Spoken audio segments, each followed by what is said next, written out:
Good morning. Welcome to the STS-58 post-landing press conference from NASA's Dryden Flight Research Facility at Edwards. With us today we have from headquarters, Tom Utzman, Space Shuttle Director, Dr. Joan Vernikos, Director of Life Sciences, NASA headquarters, and Dr. Frank Salzman, SLS-2 Program Scientist from NASA headquarters. They'll all have statements, and then we'll go to questions and answers. Mr. Utzman? Well, I'll keep it very brief. First of all, we're very pleased with the performance of the vehicle. It really was superb on orbit. And we're really proud as a team, as the shuttle team, to participate in a mission of the kind of scientific magnitude that you all realize here.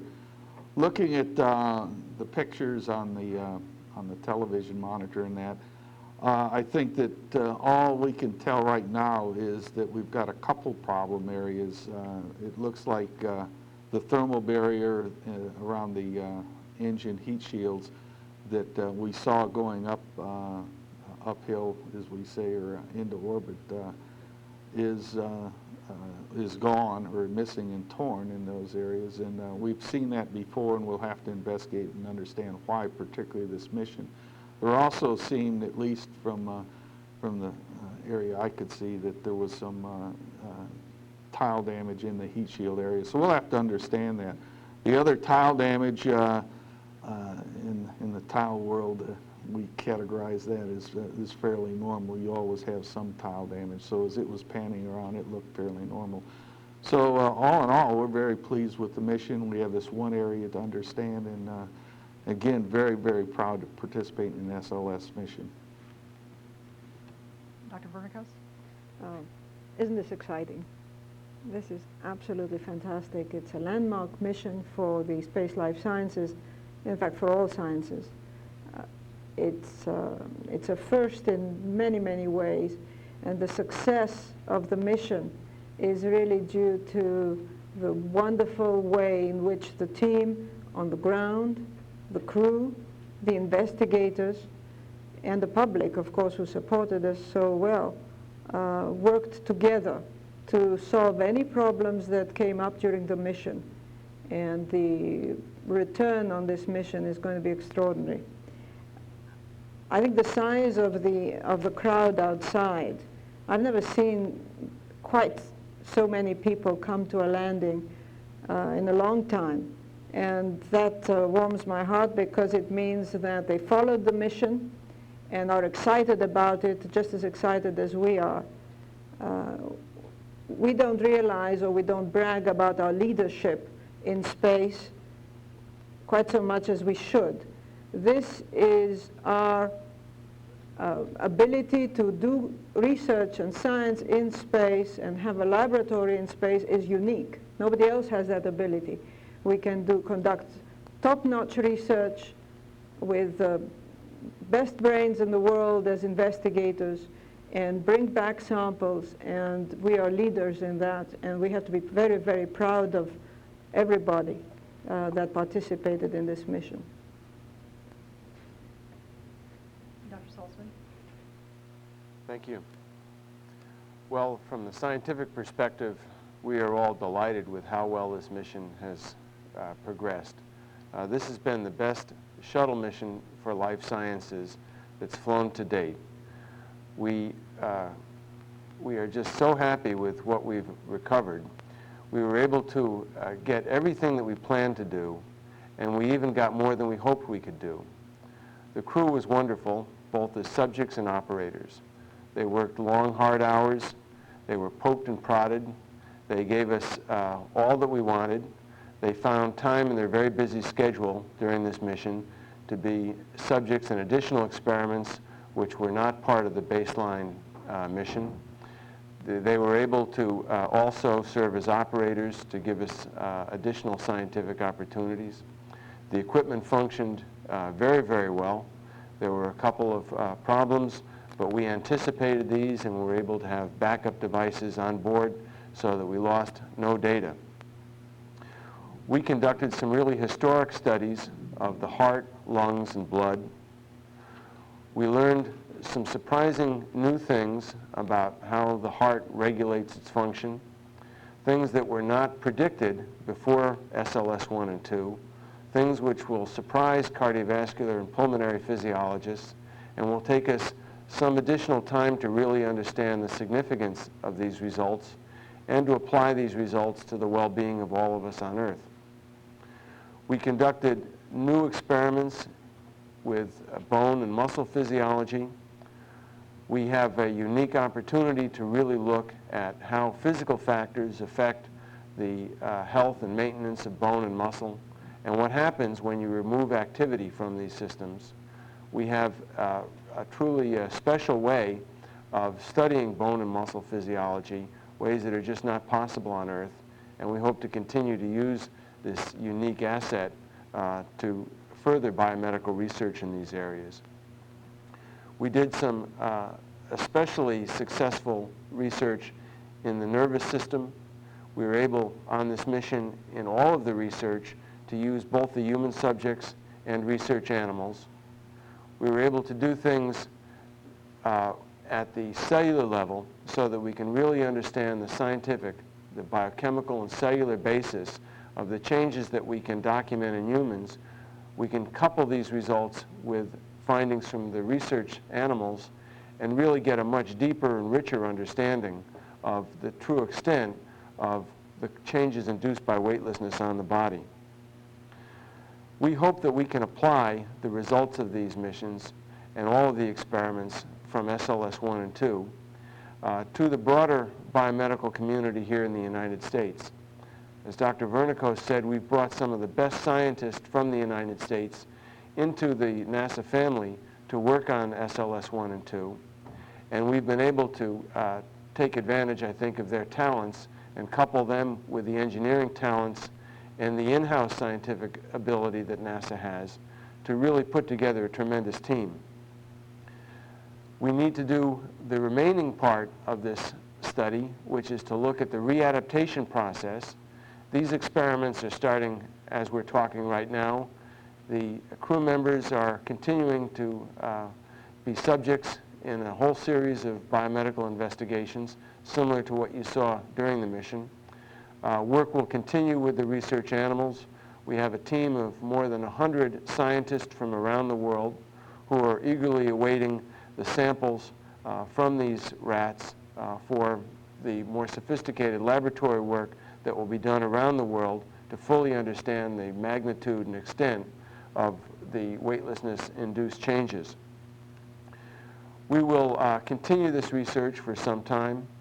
We look forward to sharing this work with the broader biomedical community, with our colleagues at the National Institutes of Health and the National Science Foundation, and the research community around the world.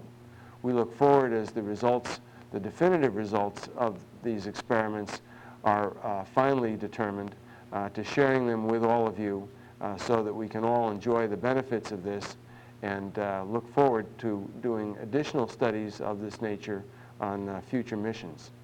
So to summarize, we had a wonderful mission. We got everything we planned. We got more than we hoped. It's been a tremendous success for NASA Life Sciences. Thank you.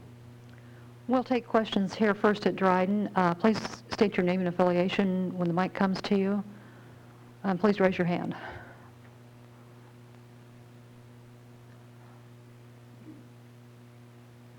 Yeah, Mike Dornheim with Aviation Week. Could you just describe what sort of things both the pilots and the payload crew did in the day or two before they came in to prepare for coming back to gravity? In addition to the scientific payload that was flown and got most of the press attention on this mission, we have a program called the Extended Duration Orbiter Medical Program. As we fly the shuttle for longer periods of time, we're concerned that not only the shuttle functions for longer missions, but also the crew is able to be as good as they have been on previous missions. We have a series of tests and some countermeasures that we've already developed. We have new protocols for using the anti-gravity suit that the crew members wear that protects them from the gravity loads on the cardiovascular system. We have a fluid loading protocol that the crew members use to replace the salt and water that's lost by the body as it adapts to weightlessness. We have tested a countermeasure on this mission called lower body negative pressure, which provides a stress to the cardiovascular system during flight, and hopefully will exert some protective effect so that blood pressure regulation is more normal at the end of these missions.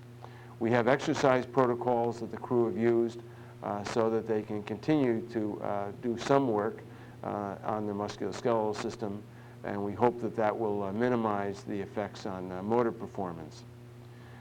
In addition to these protective measures, we also have a series of tests that we are conducting that will determine the magnitude and extent of the changes on the human body and whether or not there's reason for concern, operational concern, as we increase the duration of the shuttle. Okay, right here. You mentioned, I believe, some surprising research findings in the area of cardiovascular, the cardiovascular field. Are any of these things that are of use and of interest to the average sedentary office worker who's just trying to keep in shape on Earth? Probably yes and no.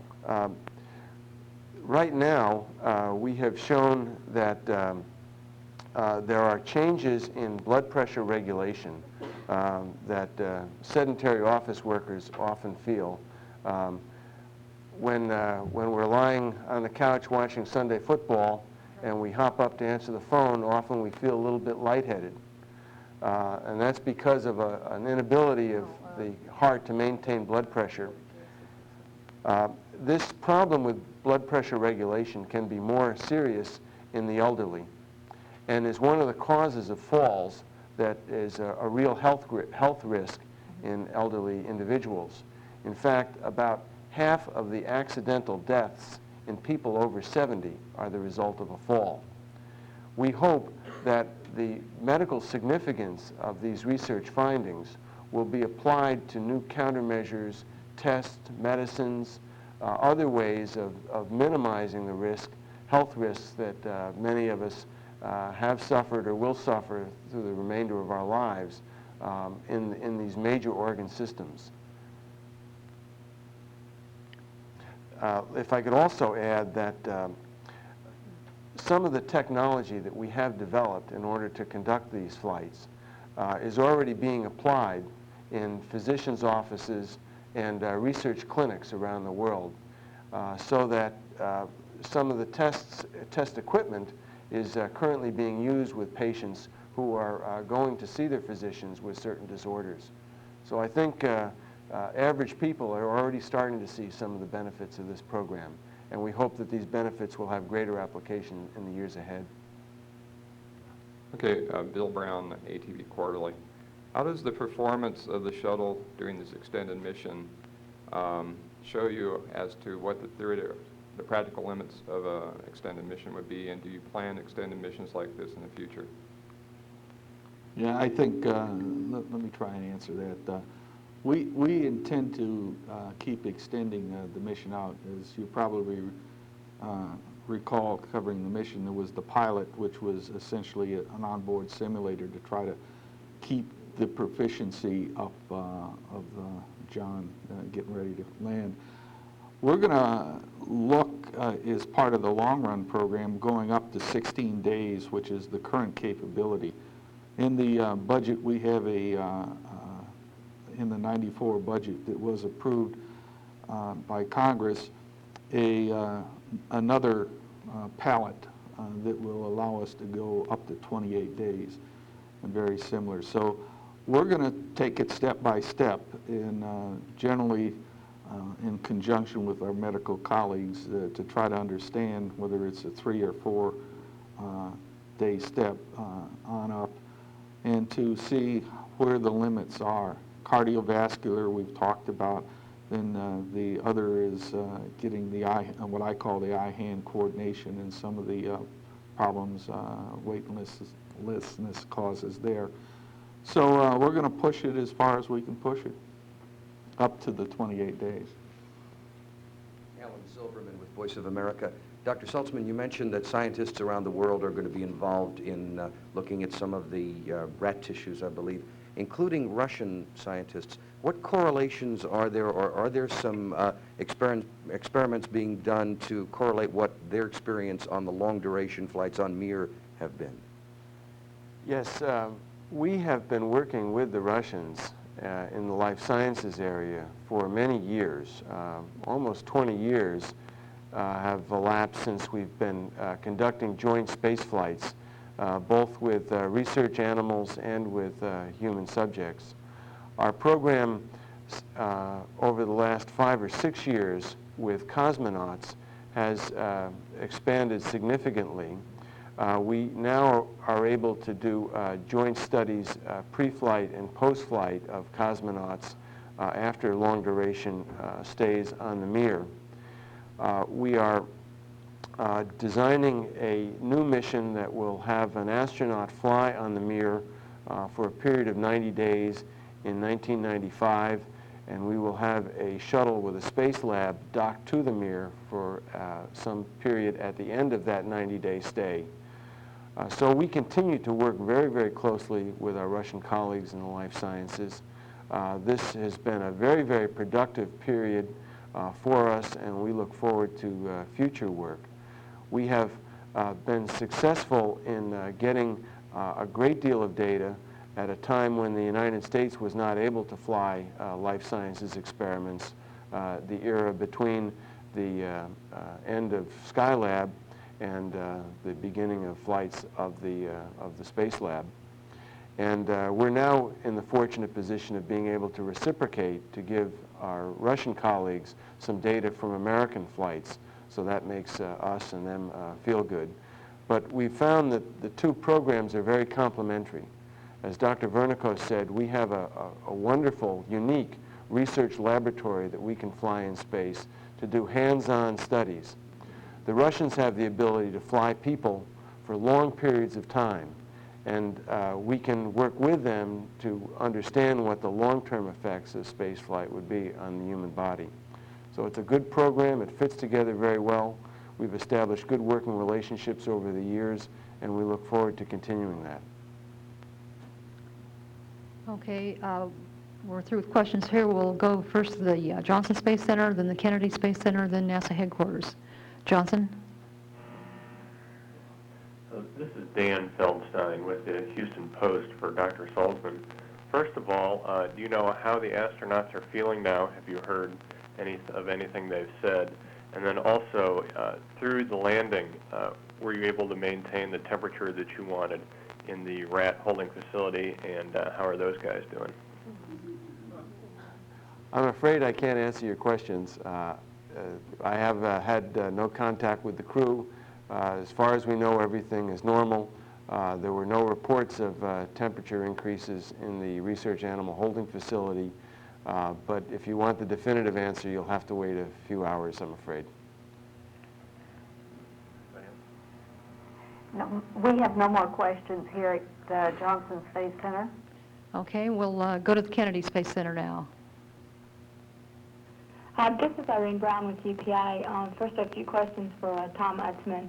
If you could just describe a little bit more about the damage to the thermal insulation around the main engines, and was this around all three of the engines or just one, and what's this made out of? And also, is this cosmetic, or did it have some type of concern for reentry? You're asking a bureaucrat a lot of technical questions. I've been in Washington too long to give you all the details. Let me tell you what I saw. It appeared to me that around one of the engines, I believe it was 2 or 3, there was a torn area from the thermal barrier, and I forget the exact material composition. It did look like some of the other areas on the opposite engine, the other engine, was also distressed. Some of the stitching was loose in that. I think obviously we've had some higher stresses in that area than we probably have seen before. And I would not like to speculate at this point in time on this. I might add that the purpose of that heat shields and that is, as you go up, is to protect the engines from the radiant energy that comes from the engines themselves. So I would characterize it as fundamentally trying to protect yourself somewhat against, or the problem is one of a repair type of action, and I don't think it's a safety of flight. But I, again, want to see the full analysis done, and I'm sure the folks will have that for us before we fly the next mission. And also, I guess for Dr. Salzman, concerning the astronauts debarking the orbiter, there's been a couple different reports about this. Did all 7 of the crew members try and maintain a supine position, or was it just the 4 payload crew members, and did they actually physically, like, crawl through the hatch into the crew transporter, or what happened with that? We're trying to keep all 7 subjects in the horizontal position for as long as we can. Now, the 3 crew members up on the flight deck actually have to get up and walk down into the mid-deck area. They're not crawling around. The payload crew is, they stayed in their seats as long as was possible.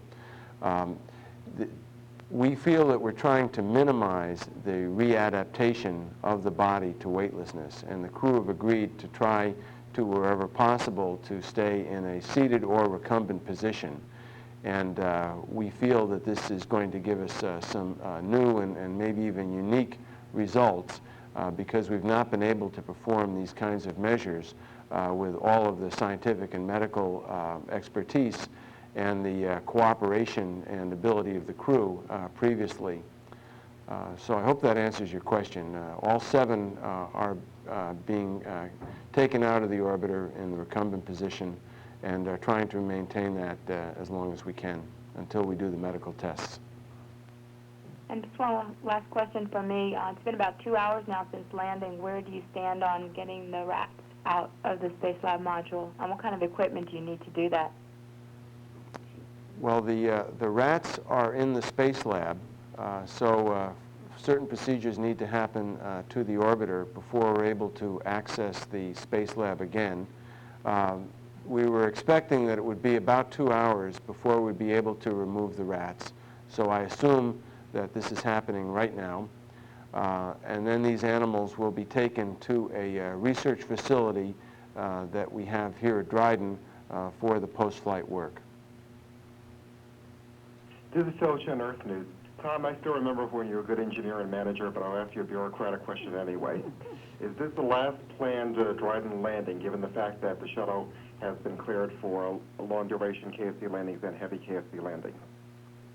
No, I don't think so. I think that we'll still, every time we press into a new area, such as a long duration, we'll probably land at Dryden. We'll make the decision later on, but again, as we push on out and try to better understand crew performance with long duration, to me it makes sense to to keep coming to Dryden, which is an area that does provide you better margin.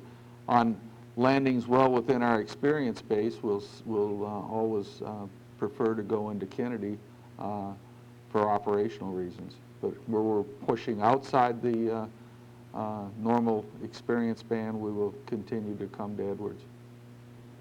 One of those earlier tests that was scratched was the Autoland DTO, which had been scheduled about last year this time, and any plans to reinstate that? Not at this point in time.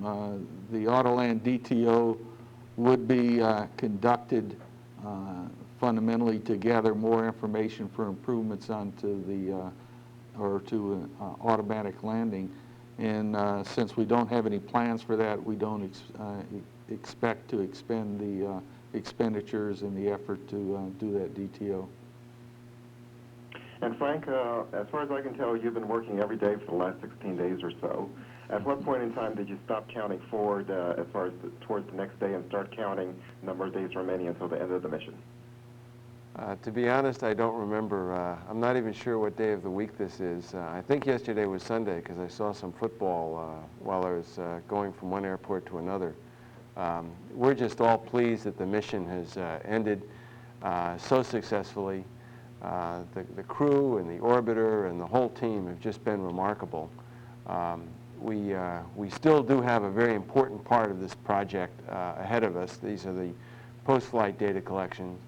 And then the researchers who have really been essential for the success of this mission, they're going to have a real challenge in the next several months as they try to analyze and understand their data and produce the reports so that we can communicate these results to the broader scientific community. This is Jim Banky of Florida Today. First, a question for Mr. Utzman. You mentioned that this type of damage in the back by the engines has happened before. Do you recall when and what has caused that damage in the past? And will this be a big deal for processing Columbia for its next flight, or is this relatively minor kind of fix-it stuff? I think, from my experiences, I think it'll be well within the capability of the crews to repair without any interruption to the next flight. The previous times we've had that, it's been mainly a tear in the, as I recall, and these are very early in the program, and I do not have the exact missions, but we're in the thermal barriers, mainly tears and that. And this area looked to be like there was more correlation, but again, we got to let the engineers really get into it. But I don't think it's a showstopper by any means. But in terms of what causes, can you be any more specific? I mean, is it flow getting caught back there? Is it hot gases? Is it debris? Well, bad sewing, or what? It could be any of the above. I mean, I was looking at it, and the stitching, you know, you could have some of the stitching let loose, and then you catch it up there. You know, I don't want to speculate on it at this point in time. It's seeing somewhat of a different flow pattern than it's seen before back there, which is creating loads. So I think there are folks that make their living doing that, and we'll let them have at it rather than me try to speculate on what it is. But are you saying that perhaps that this looks worse than it is, and is it the kind of thing that requires a special safety board or team or anything like that? No, I don't think it's anything near that. I think it's in the shuttle program. Anytime we find something that's a little bit unusual, we have a lot of people who spend a lot of efforts to understand it, because every time you're really trying to fly a vehicle, and this is our 58th flight, we find a little bit of something new on every flight that goes into our experience space. This is something new that we haven't seen. We will take the time to really understand it, and so that we'll know the full ramifications and put it in our experience space. So I count this as a normal event that we'll chalk up for this STS-58's contribution to our understanding of the total vehicle. Okay, and a question for Dr. Saltzman, perhaps. Could you just again review what's going to be happening to the astronauts in the next couple of days? Is it intensive tests, no time off, that kind of thing? And can you address how NASA still looks at perhaps the Skylab astronauts in the long term? Do they still come back once a year for physicals? And have you found anything with them long term that might be applicable to what you learned on this flight? The astronauts will go from the orbiter on the crew transport vehicle to a medical facility here at Dryden, where they will have some special medical tests done. There will be physical exams to be sure that that they are healthy and that there are no risks associated with returning home on an aircraft. There will be scientific studies done on them here, so that we can look at the immediate effects of the return to Earth and relate those to the last data measurements that were done on the Space Lab. They will fly to Houston in a medical transport aircraft. They will land at Ellington right near JSC, and there will be some additional tests done on them at JSC. They get the night off. They return the next day for more studies. You'll see studies over the next couple of weeks done that mirror what we did in the space lab. Then the frequency of samples will taper off very dramatically, and they will provide some additional blood and other measurements during the next 45 days or so. After that, they will become part of the longitudinal study of current and former astronauts that we have been conducting for a number of years. We're interested in determining whether there are any effects of spaceflight that only show up later in life. As I say, we've been conducting that longitudinal study for some time now, and so far we have not seen anything that would not be expected from companion data from the general public. This is Jim McKenna with Aviation Week for Dr. Salzman. Do any of the crew members repeat any of the experiments that they perform, such as the rotating dome or pointing the light pen, now that they're back on the ground? Oh, absolutely. This whole Space Lab project has actually three phases. The first phase is a determination of a stable baseline. What are people like before they go into space? How do they function? All the tests that you saw being done on the Space Lab have a set of baseline data that were collected over a series of months on the crew members before launch. Second phase of the project is the in-flight measurements. What happens to the body as people experience weightlessness? What happens in the beginning? That's why the initial data takes on flight days 1 and 2 and 3 were so critical. Do things sort of stabilize as people spend longer periods of time in space? That's why there was also a lot of critical activity at the very end of the mission, so that we could see how much change in these various measures happened during 2 weeks in space. And then the third phase of the mission is readaptation.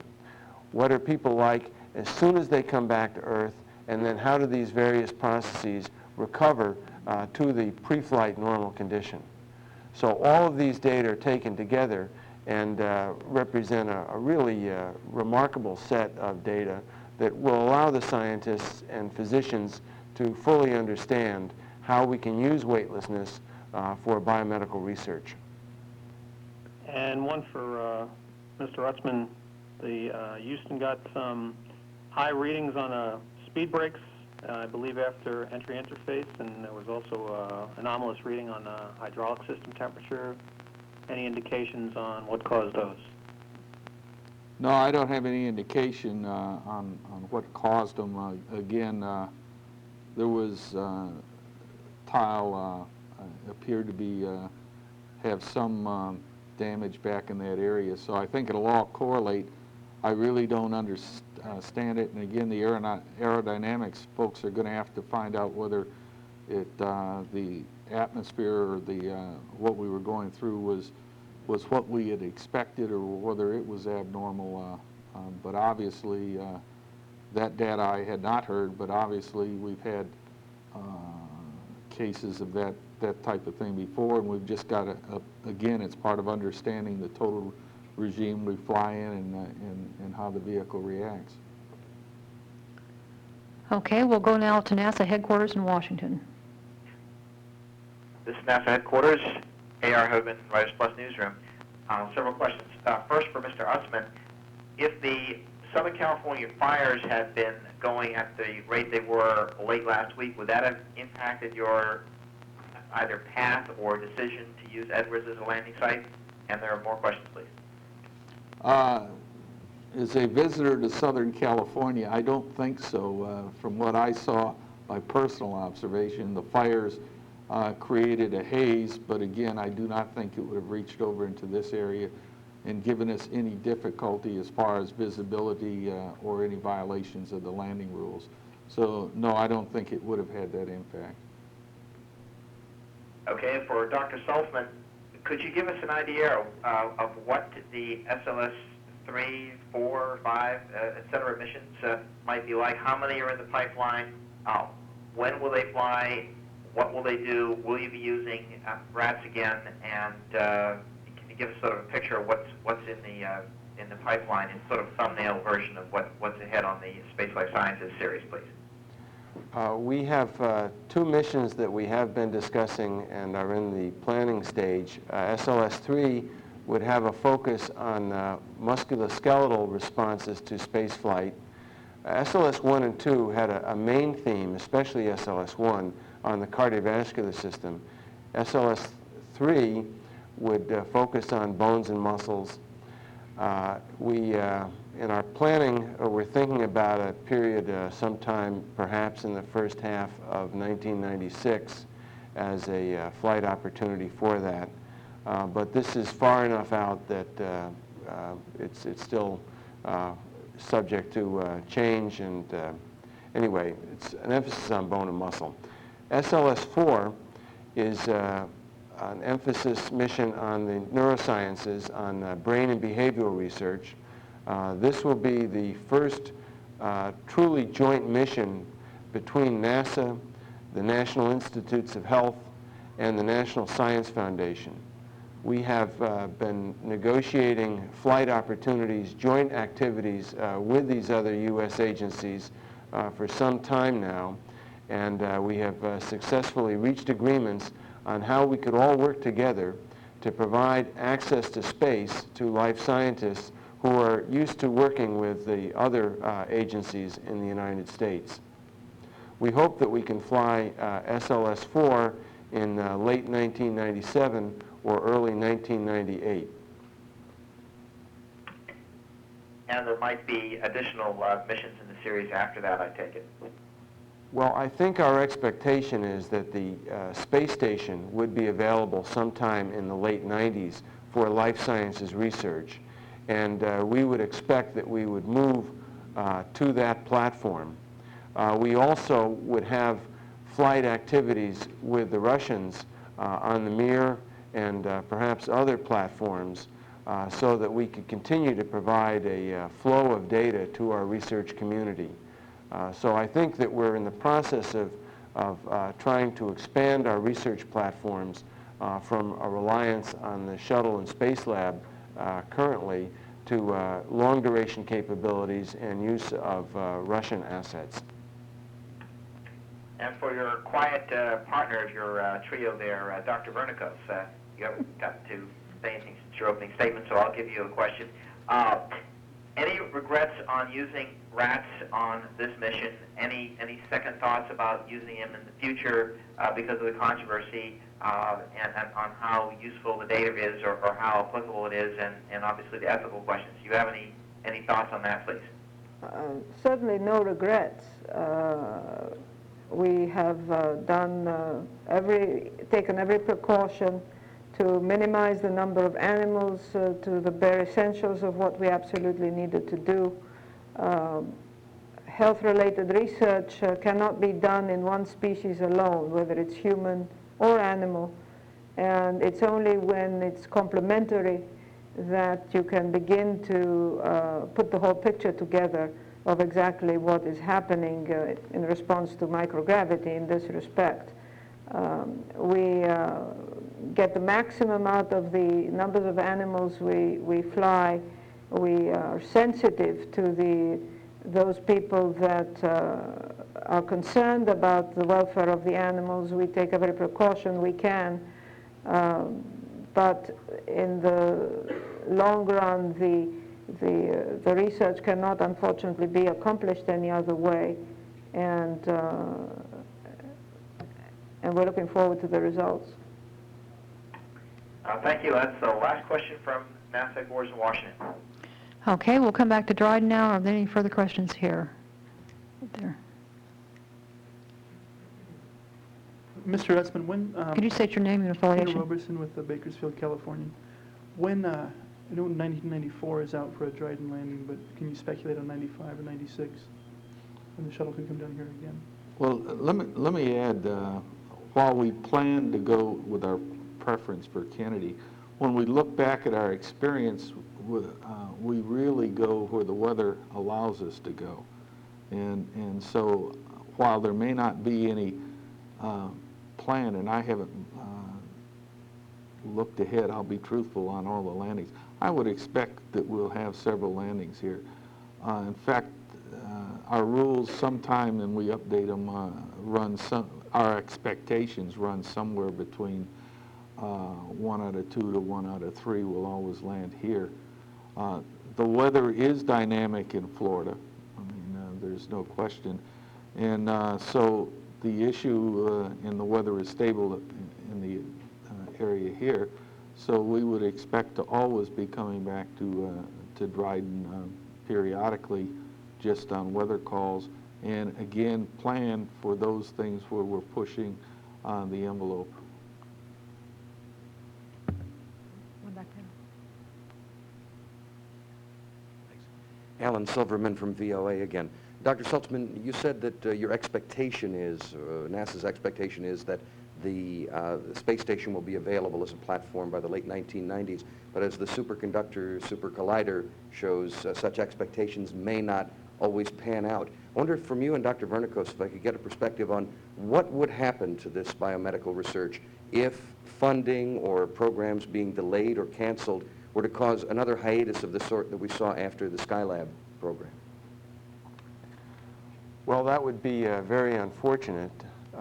We have worked hard over the last few years to try to make space flight, the resource of access to weightlessness, more broadly available to the biomedical community than it had been in the past.